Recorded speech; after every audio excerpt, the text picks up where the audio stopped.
Thank you for choosing us. My name is Kojo Yankson. Now, the nation needs a rethink. It's a position almost all Ghanaians agree with. The country is not progressing as it should, no matter who leads us. As we told you yesterday, the Church of Pentecost is taking steps to help address this. Yesterday, they assembled the country's most powerful people to discuss solutions to our problems, and they wrapped it all up today. We're going to take you live to the location and hear from some of the speakers shortly. Plus, we'll bring you some analysis of what has been shared there. First, let's go along to the Pentecost Convention Center in Gumwa Fete in the Central Region. My colleague Carlos Kaloni is there. Carlos, before we actually go to Carlos, let's hear a wrap of some of the thoughts that were shared at this event. I think for the first time on a platform, you have NDC, MPP, and all people from all walks of life, not talking about partisan interests, but what could bind us together and a vision for the future. It's both symbolically important, and what will come out of it, how can you predict what will come out of it at the beginning? I believe that there is hope for Ghana if we decide to work together. And I think that what this conference is about, if I get it right, is that first of all, we must learn to sing from the same hymn book with a national vision. And that the planners of the Constitution set up the National Development Planning Commission for that. Hitherto, our politicians have focused on their party agenda. And I think that there's a need to change that focus, and that's what we are here for. And I believe that 1,000 miles starts somewhere. This should be the beginning. But by itself, the gathering will not achieve much. It's what we do after. And I hope that with the Church of Pentecost, which at the moment has 1 in every 10 Ghanaians is a Church of Pentecost member, can start a movement which will be positive and will bind us together. I think that this is an opportune time. We are going to have elections, and we need, for me, a pep talk that we need to think about the future of this nation. Whoever wants to rule this nation must think about probity and accountability, must think about how to overcome corruption. We cannot do things normally. We are not in normal times. And for me, for the Church of Pentecost to organize this and bring, if you like, all the movers and shakers together, it is my prayer that because the heart of the king is in the hands of the Lord, God will turn our hearts around, that we will do things differently. We will not turn a blind eye to things that are happening, but we will help the right and fight the wrong.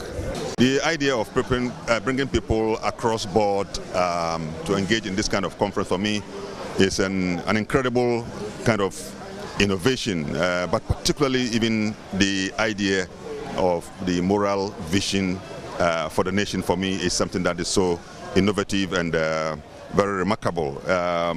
It appears to me so much of reflection has gone into our current moral situation, and that has led to the crafting of this kind of very, what I describe as revolutionary kind of vision to assist us to be able to reclaim our integrity as a nation. But if you look at the wonderful array of people who have come to participate, from the top to the low, it's very impressive. It's assisting unity. I've seen former President Kufuor, former President John Dramani Mahama. I've seen them taking picture together with the current Vice President. All of them, from the presentation they made, sharing concern. I've been acknowledging that something is wrong with our moral state. Being beneficial is an statement. It's very, very, very important. And I congratulate the church. I commend the church for this kind of program. I pray that other churches will follow suit. Now, like the speakers just alluded to, morality. It's the nation. People without morals, you can see what will happen in the country, you know. So it's everything. Morality from the moral fabric of the nation, and it is that will impact on what we do, will impact on our children and the next generation, like the speakers all alluded to. So this program is very, very important. In fact, it's the first time, I don't know whether, and I'm thinking they say it's the first time they organize this thing. I pray it's organized on a yearly basis. It is very insightful. In fact, I even picked some notes, and it is timely. This is what we actually need. If we would have to move forward, the character, the moral fiber of the people must change. Yeah. All right. Now let's go live to the venue and speak to our very own Carlos Caloni, who has been there from the very beginning. Carlos, so as we understand it, it's all come to an end. Why don't you bring us up to date on how things wrapped up today?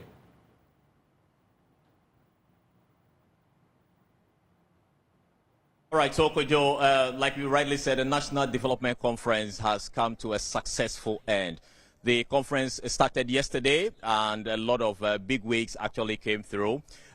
We had about 5,000 plus participants actually taking part in this particular conference. And the conference highlighted on a number of things, including the decaying morals of the country, out of which a 10-point communique or recommendations have been given. And so basically that's what the conference has been about. There's been a call for establishment of an integrity council to ensure that these recommendations are actually practicalized so we can reap the full benefit of the conference. But I have with me some participants here to share with us what they make of today's outcomes, especially from yesterday to today.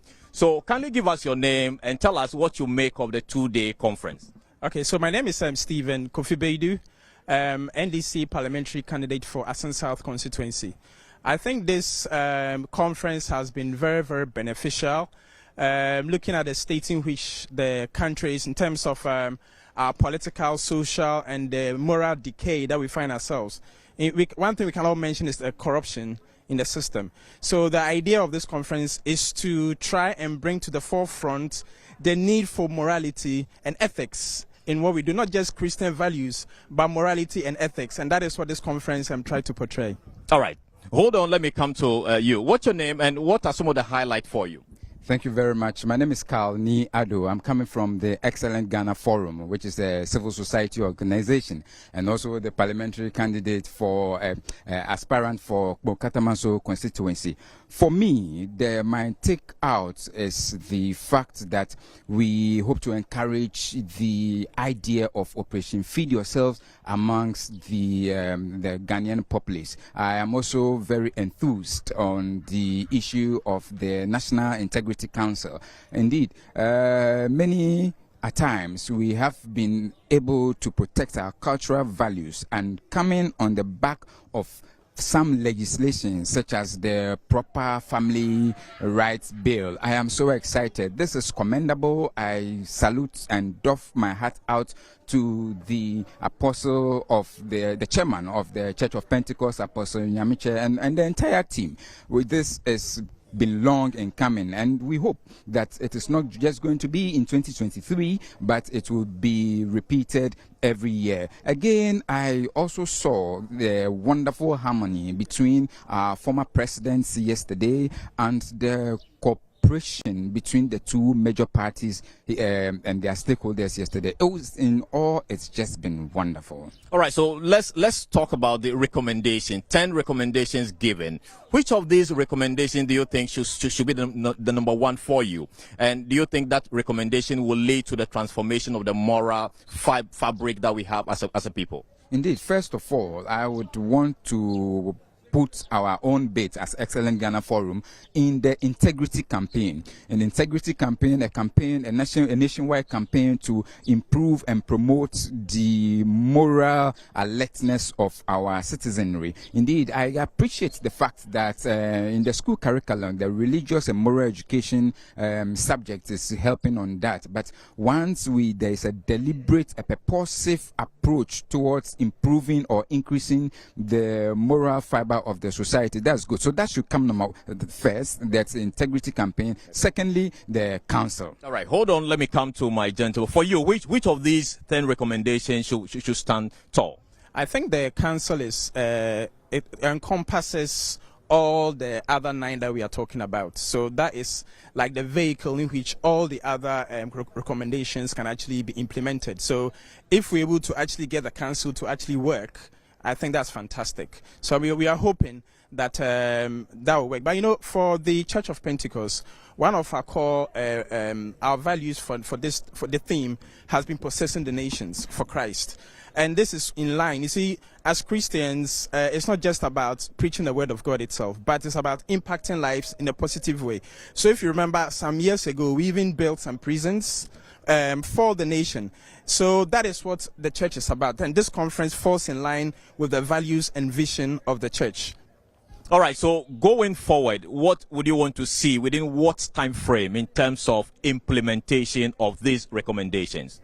I would be very happy if this year we actually see implementation, a lobbying going on, because this has to be approved by Parliament and all the other stakeholders for it to become to be implemented. But I can say, if I, Stephen Kofi Baidu, goes into Parliament, this is going to be one of the first things that I'm going to push, because morality is important.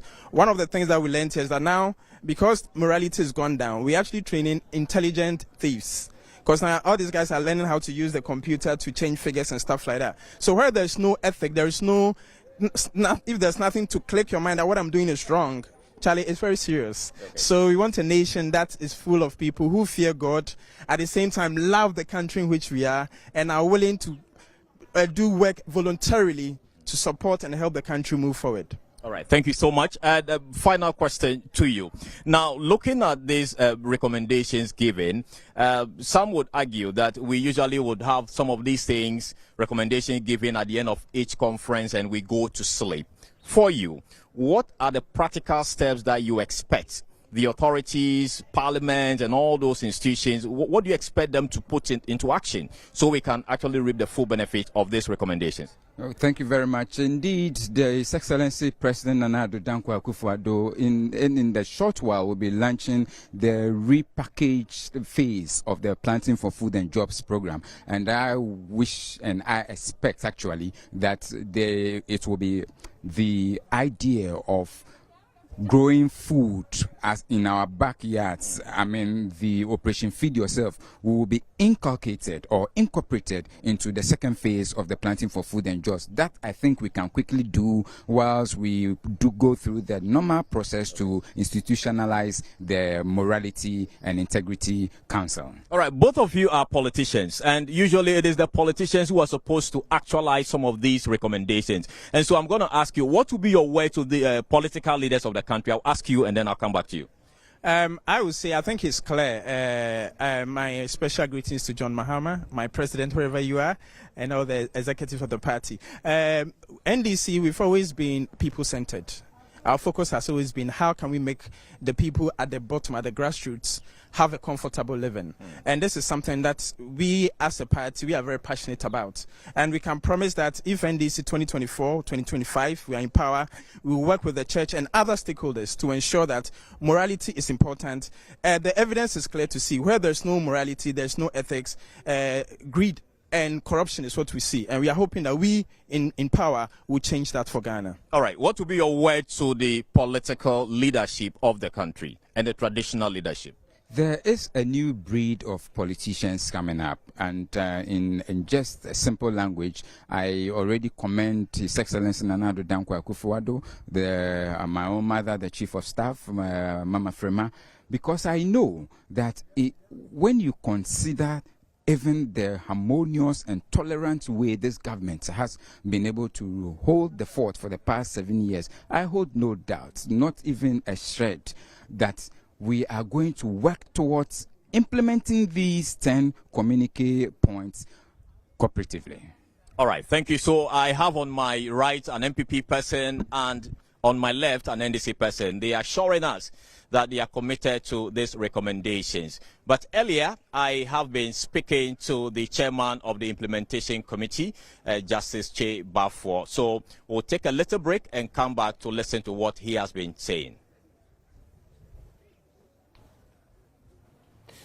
Right, so that's exactly what we're going to do right now. We're going to hear that earlier conversation that Carlos had. And of course, it's going to shed even more light on the aspirations of this well-meaning group that intends to have a rethink of how we do things here in Ghana. A 10-point communique being the guideline for that rethink and the implementation of whatever change is required. You've heard from both representatives of both political parties who seem committed to doing things differently, and we'll certainly see whether indeed that commitment can be followed through to fruition. If we're ready now, I think we can have a look at that all-important conversation that Carlos had earlier in the day. So we are currently here at the Pentecost Convention Center, where I'm privileged to speak to the chairman of the Moral Vision Implementation Committee Chair. All right, so please, can you give us your full name? My name is Justice Eric Chebafo. And you are the? I'm the chair of the committee that had been put up in terms of implementing the communique that had come out, and even fashioning the communique that had come out of this two-day conference, and then also how we strategize to follow up in terms of its implementation. All right, so share with us what informed these 10 recommendations and how are you going to implement it effectively? Okay. You could see, if you were here starting yesterday, there were various speakers. And so the recommendations first came out of what the various speakers, in terms of their presentation, put out. Beyond the presentations, we also had group discussions where we created a platform so that for each group, when their discussions were done, they had to submit it to us. We created a Google platform, and so last night we had to meet and then peruse through the various discussions, the recommendations, and together with the presentations, encapsulated what came out of this conference, which now represent the 10 recommendations. Let's look at implementation, whether these particular recommendations are not just going to be sitting on the shelves. What practical steps are you going to take to ensure that we fully benefit from these 2 days that we spent here? You could see in terms of the recommendations and what we observed, our focus was not necessarily on political leadership. And I think as a nation, we have overblown and overemphasized the role of political leadership. And every nation, just like Ghana, the leadership of the country is a reflection of its people. When you have a people whose hearts are touched and are doing the right thing, ultimately, you will have that kind of leadership. But when you have a people who probably are depraved, it's more likely that the kind of leaders that you have will be a reflection of who they are.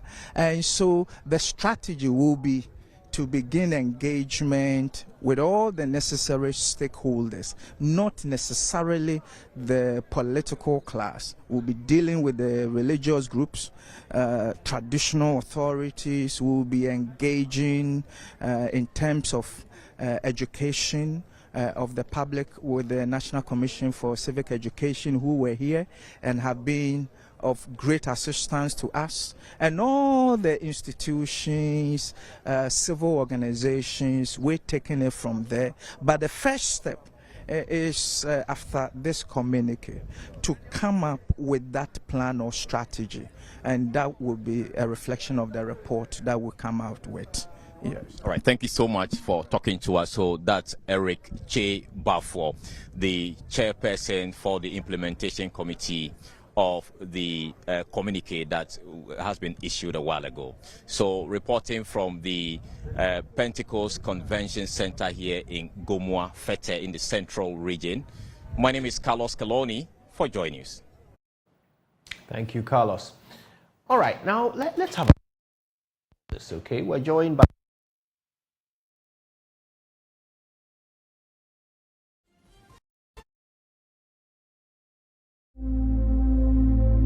Imagine a family without a home. Imagine a song without a voice. Imagine a church without prayers. Imagine a government without citizens. Imagine democracy without journalists. Imagine a world without the media. Life is full of issues and stories about people, communities, and governments. Stories that have to be told by well-trained journalists. That's why you can't imagine news without Joy News.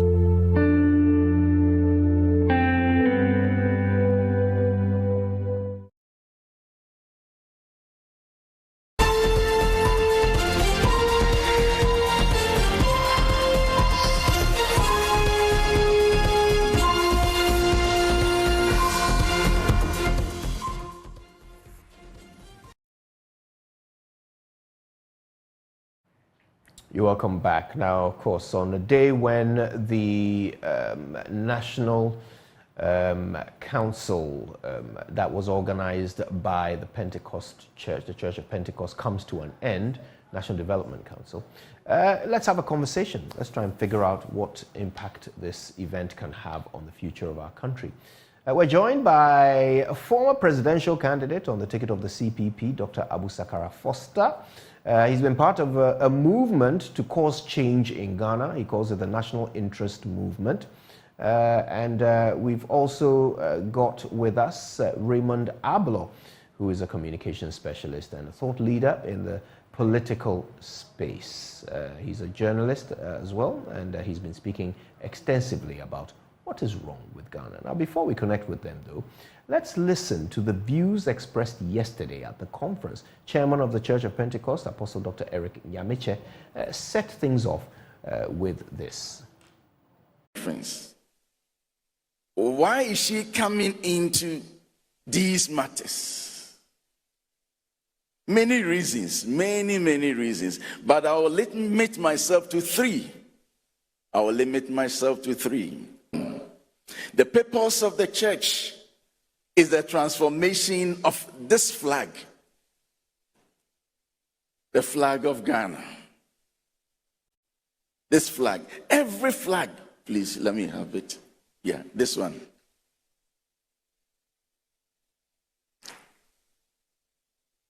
That is the purpose of the church. That is why we are salt and we are the lights of the world. If it doesn't shine in the darkness, then you can't call it light.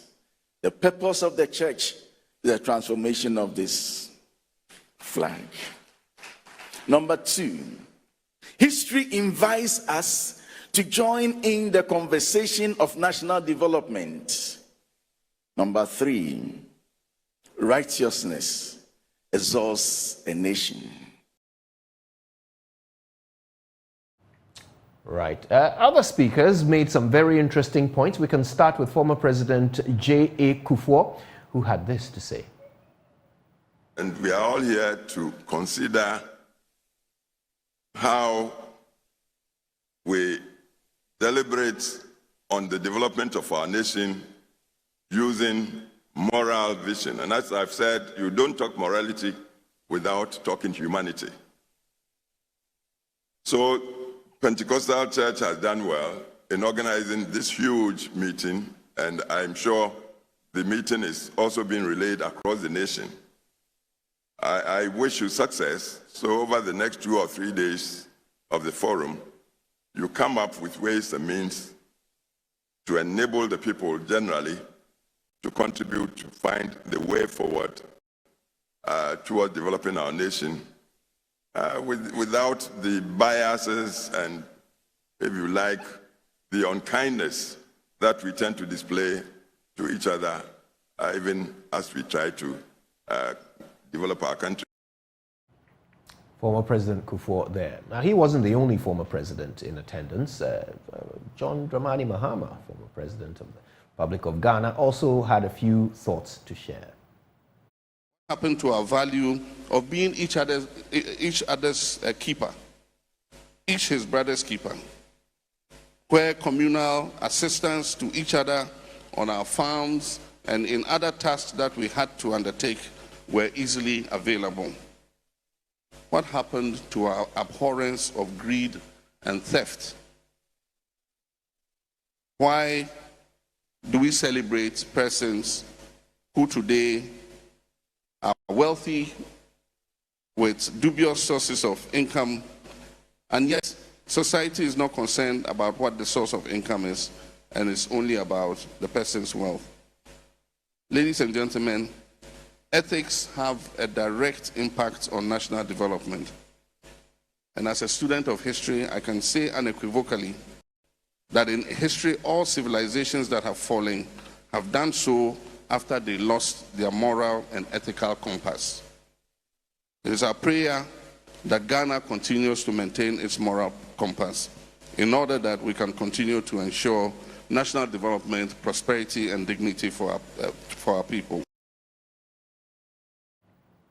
Then it was the turn of Ghana's first ever minority Speaker of Parliament, Alban Sumana Kingsford Bagbin. He had this to say. Good character builds trust. Without trust, people will never follow you. And without followers, obviously, one cannot lead. It will be a walk in the park. Therefore, effective leadership requires integrity. As leaders, particularly political leaders, we must be willing to be held accountable for our actions and inactions. We must conduct ourselves in a manner that is beyond the behavior of Pompey's wife, that is, beyond reproach. And we must uphold the highest standards of ethics and morality.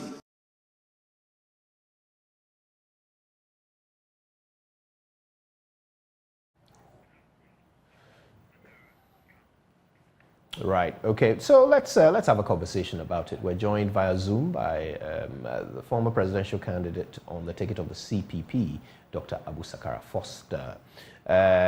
Also joining us is Raymond Abloh. He's a communications specialist, a thought leader in the political space, a journalist who has been writing extensively, forgive me, about what is wrong with Ghana. Mr. Abloh and Mr. Foster, thank you both for your time and good afternoon. Right, if you can unmute your microphones for us so we can hear your voices and get the conversation underway. Right, so do we have Dr. Foster and Mr. Abloh? Okay, so if you can hear me, thank you for joining us. I'll start with you, Dr. Foster. Now, we've heard from some very illustrious Ghanaians. They all seem to think that Ghana is in need of a rethink. Where do you stand on this? Thank you very much. Unfortunately, we did not hear any of those interviews because you had a technical problem. But we're well aware of the subject matter because we ourselves have been in that mine for a long time. And we must indeed congratulate the Church of Pentecost for convening this forum to bring together different stakeholders to talk specifically about a rethink. And we have said that we need to redefine our democracy so that it works in our context and it works for everybody and not just a few. And in doing this, in the national interest movement, we've gone ahead to identify key things that we need to do. And a forum such as this has begun to touch on some of them regarding bringing together the stakeholders, looking at the electoral process, and also ensuring that the partisan approach does not subsume the national interest. And therein lies our principal problem, because from that derives all the other issues. When you have a national interest being subsumed by a parochial partisan interest, of course, issues of morality are going to turn up. Of course, breaches of constitution are going to turn up. Of course, we will not be adhering to principles. Of course, our budget expenditure will take on a different nature and a different tone. Of course, there will be corruption. And that is what we have seen throughout this entire period of the Fourth Republic, that the things that we want to get better seem to get worse. The good things that we want to do don't happen in such measure, but the bad things that we want to stop seem to increase from one administration to the other. And it's good that people are putting a finger on it and really pointing to the issue of morality, etc. I see it as a value system because in a democracy,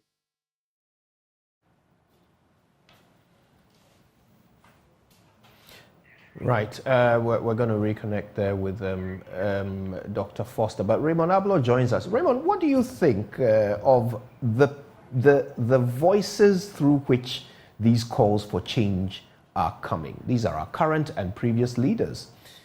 If they knew that we needed these changes, why have they not been implemented? That's precisely what I'm telling you, that the elephant in the room is the adversarial multi-party democratic system we've adopted, which decides to go beyond any means possible to win power and preserve power. And therein lies the breaches of the law, therein lies the excesses, therein lies the unfairness in the system and subsuming the national interest. And when that happens, you have to stand back and say, let's look at the system again. After all, this democratic system was taken up by us, and we can look at it and reconfigure it in the context in which the values that we cherish as a society are paramount, and not the intentions and interests of partisan groups. We have to look at the principles that underpin, our Constitution and ensure that they're translated properly into practice, and not just into promises that fade away in the midday sun. So these are the areas where I think we need to look at. And even when it comes to the system of governance and its impact on the economy, we talk about the economy all the time as if it's in isolation. The economy does not exist in isolation. The kind of government you have, its intent and its purposefulness to achieve a certain goal determines the kind of economy and the management of that economy that you're going to have. And embedded in that is the fairness amongst people and between peoples. And when we have a system that is so driven by partisanship and maintaining power at all costs, seeing no wrong in anything done, of course, you are going to have a system in which you begin to question morality, because what people see others doing at the top, they also repeat at the bottom. So we cannot run away from the fact that this is not just about moral Christian values and in church. This is about the democracy itself and the kind of democracy we practice and the kind of things that that democracy itself generates. And until we stop and ask hard questions about whether this kind of democracy is suited for us, will a consensus-seeking democracy not be better than an adversarial one where, we contest, I win, and once I win, I have all the power, winner takes all, wait till the next 4 years before you talk. We have to ask those questions. We have to ask the question about why our traditional systems and traditional authorities are so delinked from it. They have no influence. The politicians are playing them. They are not playing the politicians. So when they need votes, they go to them and ask for the votes. And once they've got the votes, they can come back and do as they wish. What can we integrate the traditional authorities in a way which reflects them as modern institutions in the 21st Republic, not feudal institutions. And before we can integrate them fully, we also have to recognize that we're in the 21st century and the traditional systems themselves must modify themselves so that they recognize that we are dealing with citizens and we're not fiefdoms dealing with serfs. So that again is something that we can realign or reform and realign so that it works better with our formal system of governance. But in all of this, the bottom line basically is that, look, what people see, they will do. If you tell your children one thing and you do another thing, then of course they will do what they see. And therein lies our problem. If our democracy, by the very nature of its very adversarial nature, is demanding that we have hordes and hordes of money to win elections, it's going to lead to inappropriate practices, because where do you get those hordes of money from? And how do you recoup those hordes of money back? And then people who have something to say, a contribution to make, but don't have those hordes of money, suddenly find that they don't have the operational machinery and the mechanisms in which to reach the grassroots. So they're shut out. So if you continue to shut these voices out, the only voices that you will hear are the voices of those who control the machinery. They have the radio stations, they have the party people downstairs, the motorcycles, the vehicles. They can have the posters, have rallies and drown everybody out. And that is why we have to ask ourselves, is this the kind of democracy that we want? Is this the kind of democracy that inures to our development? And if not, nobody cast it in stone. We can stop and rethink and redefine it to suit ourselves and make sure we go back to consensus building. That is when you can build consensus on the National Development Plan and not have party manifestos determining the order of the day, causing interruptions in contracts, paying judgment debts, abandoning projects, and repeating it cycle after cycle. That is when you can have a sense of focus, continuity, and accumulation, that one administration builds on what the other administration has built on, and we begin to make progress going forward. That is when you can have a sense of nationhood, a sense of patriotism, to which you can begin to educate a new generation of people so that they build this into their characters and it's imbued in them as they grow up. Those who had the opportunity to grow up during the early Nkrumah days. Yes, everybody condemned young pioneers, but look what young pioneers did for that generation. And it's time we thought about this again, because no nation can continue to build only on the bricks in the foundation. The bricks that will come in the superstructure, those that will hold the ceiling up, those are the bricks of the future. Right. We will be hearing more from Dr. Sakkara once we correct that technical error. But Raymond Abloh is with us, well-known journalist and writer, often asking the question, what is wrong with us? Well, Mr. Abloh, according to the National Development Conference, there's a lot wrong with us, and there is a 10-point communique on how to fix it. How hopeful are you that there will be actual action following the talk?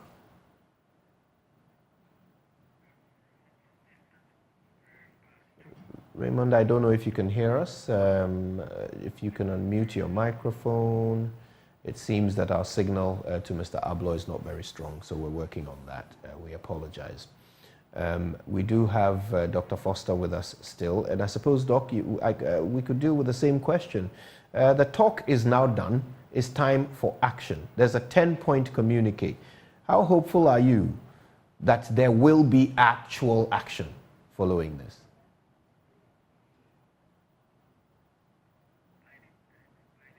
Right, okay, we're working to reconnect with our two guests so that we can hear their views quite clearly on this topic, this all-important topic. Okay, so Mr. Abloh, can you hear me? Do we have Mr. Raymond Abloh on the line? Okay. Dr. Foster, the question is the same. Same thing I wanted to ask Raymond. Do you have any hope, any faith that this communique will lead to actual action?